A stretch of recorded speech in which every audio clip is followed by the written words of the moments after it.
She was the most photographed woman on earth. Newspapers printed her name in bold. Directors begged for her. Studios built their empires on her back.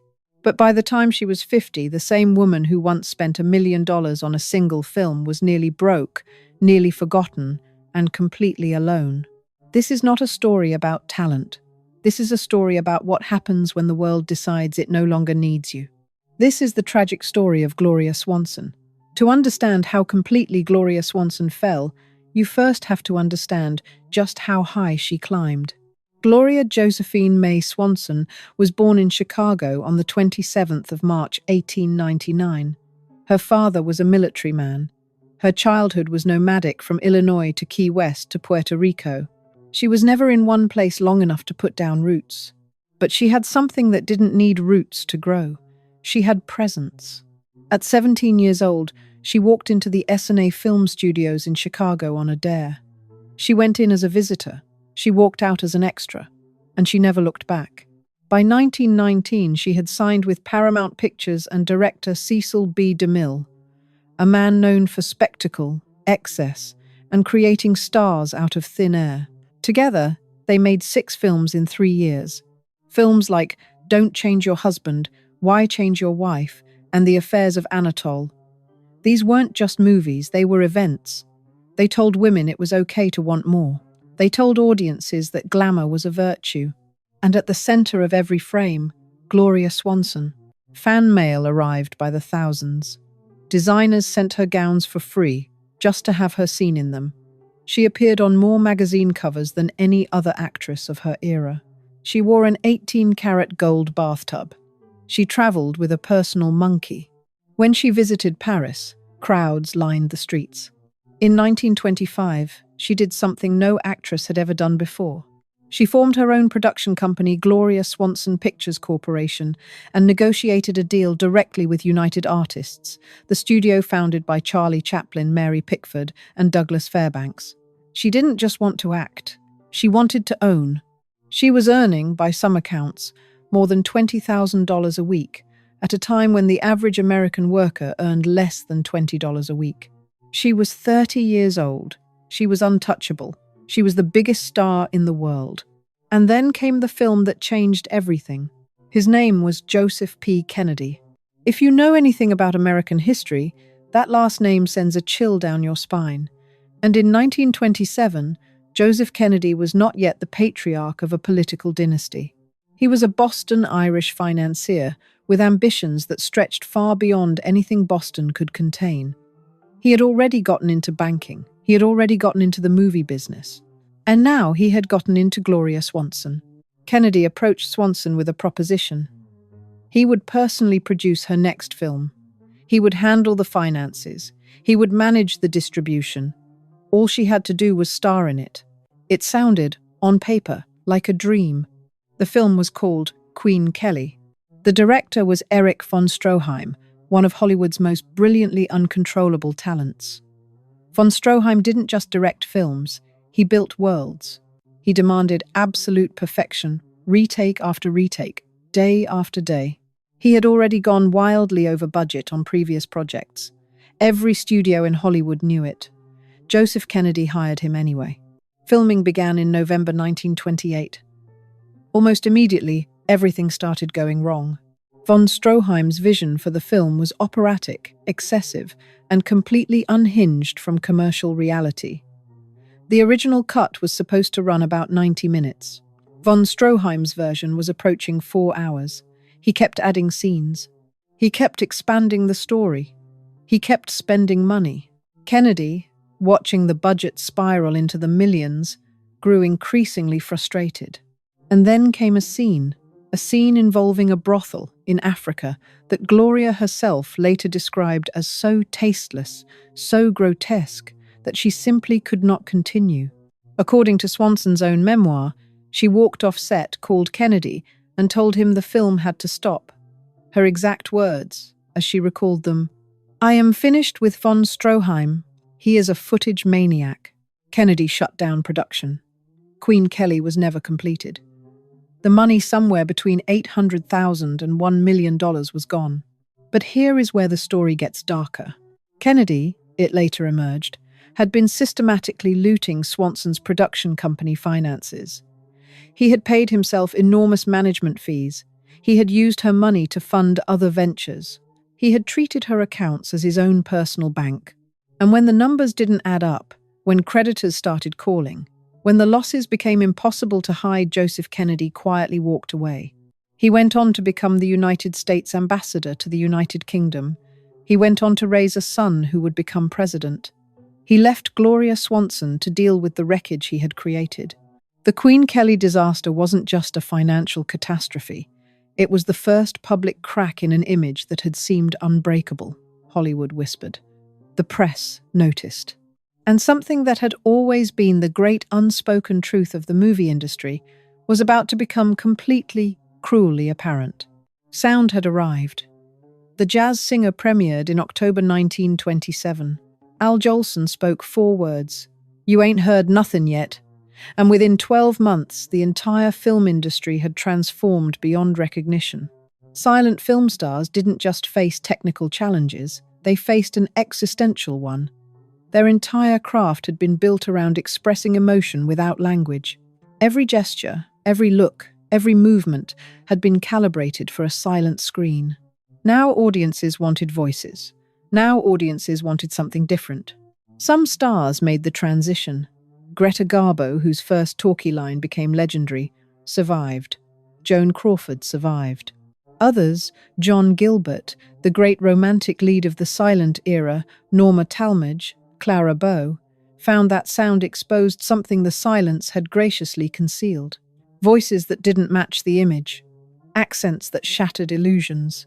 Anxiety that made magic impossible. Gloria Swanson had, in fact, a perfectly serviceable voice. This is important to understand. Her problem wasn't her voice. Her problem was something more complicated. Her first talkie, The Trespasser, in 1929, was a genuine success. Critics praised it. She received an Academy Award nomination. It seemed like she had survived the transition. But Swanson had debts she was still paying from the Queen Kelly disaster. She had a production company that was hemorrhaging money. She had dependents, children, staff, a lifestyle built during the peak years that had its own terrible momentum.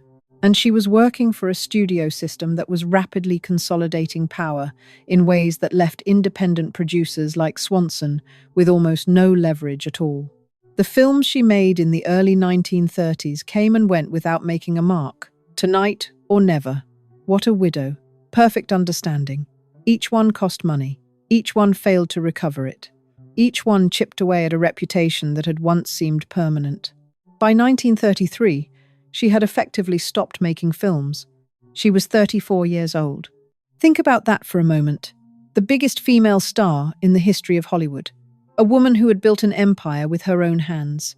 A woman who had out-negotiated studios, outdressed royalty, and outlasted rivals. At 34 years old, her Hollywood career was for all practical purposes over. She tried Broadway. She tried radio. She returned to Europe, where she had always been celebrated more genuinely than in America. She attempted comebacks in 1941 and 1944, films that barely registered in a world that had moved on. There's a particular kind of cruelty in the way Hollywood forgets. It doesn't happen all at once. It happens in small steps, the fewer phone calls, the smaller credits, the growing gap between the last film and the next one. You don't know you've been forgotten until you try to be remembered. Gloria Swanson tried. Repeatedly. For 15 years she tried. And then, in 1949, a writer-director named Billy Wilder came to her with a script. He was making a movie about a forgotten silent film star, a woman living in a decaying mansion, surrounded by the relics of her former glory, unable to accept that the world had moved on without her. He wanted Gloria Swanson to play her. What happened next is one of the most complicated, beautiful, and deeply uncomfortable moments in Hollywood history. Sunset Boulevard opened in August 1950. It was, by any measure, a masterpiece. Billy Wilder's script, co-written with Charles Brackett and D.M. Marshman Jr., was a savage, brilliant, merciless autopsy of Hollywood itself. The story of Norma Desmond, a silent film star rotting in her mansion, believing she was about to make her comeback, waiting for a world that was never coming back. And Gloria Swanson played her with everything she had. What made the performance extraordinary, what has made it endure for over 70 years, was that Swanson wasn't just acting, she was excavating. She was reaching into her own life, her own losses, her own humiliations, and bringing them to the surface with terrifying honesty. When Norma Desmond says, "I am big," it's the pictures that got small that is not just a great line. That is the sound of a real woman articulating a real wound. The film received 11 Academy Award nominations. Swanson herself was nominated for Best Actress. She was considered by many to be the frontrunner. She did not win. The award went to Judy Holliday for Born Yesterday. It remains one of the more debated Oscar decisions in the ceremony's history. Critics at the time and historians since have argued that Swanson's performance was not merely the best of that year, but one of the greatest performances in the history of American cinema. She did not win. And this is the part that feels almost designed by fate to be as cruel as possible, the film itself, despite its critical success, despite its nominations, despite its place in the cultural conversation, did not rescue Gloria Swanson's career. Hollywood didn't see her performance as proof she had returned. Hollywood saw it as a perfect swan song, a beautiful ending. They had given her one final, magnificent moment, and now they were done. The roles did not materialize. The offers that came were small, strange, beneath her. The studios that had once built themselves around her name now couldn't find a place for her. She made a handful of films over the next 2 decades. A cameo here, a television appearance there. In 1974, 24 years after Sunset Boulevard, she appeared in a film called Airport 1000, 975 inches, a small role as herself. The world found it charming. She found it humiliating. But the professional abandonment was not the deepest wound. The deepest wound was personal. By the time the 1950s ended, Gloria Swanson had been married 6 times. 6 times. To a society figure, to a writer, to a marquis, to a farmer, to a businessman, to a producer. Some of these marriages lasted years. Some lasted months. All of them ended. She had 3 children. Her relationships with them were, by multiple accounts, complicated, shaped by her absences, her demands, her inability to separate herself from her public image even in private moments. She was a woman of extraordinary capability who had been systematically failed by the institutions and the people she had trusted most, by a lover who stole her money and her dignity, by an industry that used her brilliance and then discarded her, by a culture that celebrated her youth and punished her age. And she was not done being punished. There is a version of this story that ends with Sunset Boulevard. That says, she had her moment, her redemption, her recognition, and then she faded gracefully into the past.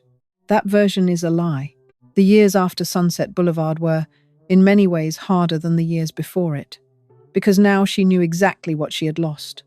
She had stood at the edge of reclaiming everything. She had given the performance of her life, and the world had applauded, and then turned away. The financial situation, which had never fully recovered from the Kennedy years, grew increasingly precarious. The mansion in New York that she called home required constant upkeep she struggled to fund. She found herself doing things that 20 years earlier would have been unthinkable: appearances at department stores, television commercials, lecture tours. She became, gradually, a figure of nostalgia. People loved her, but in the way they love antiques for what they represent, not for what they are. And there is something specifically terrible about being treated as a relic while you are still alive. In the late 1950s, Swanson became deeply interested in health and nutrition long before it was fashionable. She wrote a book. She advocated for organic food. She became something of an early voice for what we would now call wellness culture. It kept her engaged. It gave her purpose. But it also, in certain circles, became a way to dismiss her as an eccentric, a curiosity, someone who had lost touch with reality. She hadn't lost touch with reality. Reality had simply become too small a container for who she was. In 1971, she married again, her final marriage, at the age of 72, to William Davey, a man 30 years her junior. It lasted less than a year. She spent her final years in her New York apartment, surrounded by mementos, photographs, awards, costumes, programs. The evidence of a life lived at a scale that no longer existed anywhere on Earth. She was working on her memoir, a project she had committed herself to, with the same fierce discipline that had defined everything she had ever done. In 1980, Swanson, an autobiography was published. It was nearly 500 pages long. It was frank, brilliant, witty, and occasionally devastating. Critics praised it. It sold well. People who read it came away with the same feeling that here was a woman who had understood everything that had happened to her, had processed it without self-pity, and had refused, even at the end, to be diminished by it. On the 4th of April 1983, Gloria Swanson died in New York City. She was 84 years old. The cause of death was listed as a cardiac arrest. She had lived longer than almost any of the people who had hurt her. She had outlasted Kennedy by 14 years. She had outlasted most of the studio executives who had cut her loose. She had outlasted, in some important sense, the entire system that had built her up and broken her down. But she had never fully recovered what was taken from her. Not the money, not the time, not the possibility, that agonizing, almost visible possibility of what her career might have been without the betrayals, without the cruelties, without the relentless machinery of an industry that treats human beings as raw material. Before we get to the legacy, before we ask what this life actually means, I want to pause for a moment and ask you something. You've been watching this for 35 minutes. And if you're anything like me, some part of you has been thinking, could this happen today? Could someone at the absolute peak of their power, someone with millions of followers, their own production company, cultural influence that stretches across the entire globe, could someone like that be destroyed by the very industry they helped build? We like to think the answer is no. We like to think the systems have changed, that the contracts are fairer, that there are protections in place that didn't exist in 1928. And in some ways, that's true. But if you look at the stories that emerge from Hollywood every decade, the pattern of a brilliant woman working at the highest level, being financially manipulated by a powerful man she trusted, you start to wonder if the machinery has changed, or just the names on the gears. The second thing I want you to hold on to, before we reach the end of this story, is this. Gloria Swanson knew what was being done to her. She was not naive. She wrote about it with extraordinary clarity, decades later, in her memoir.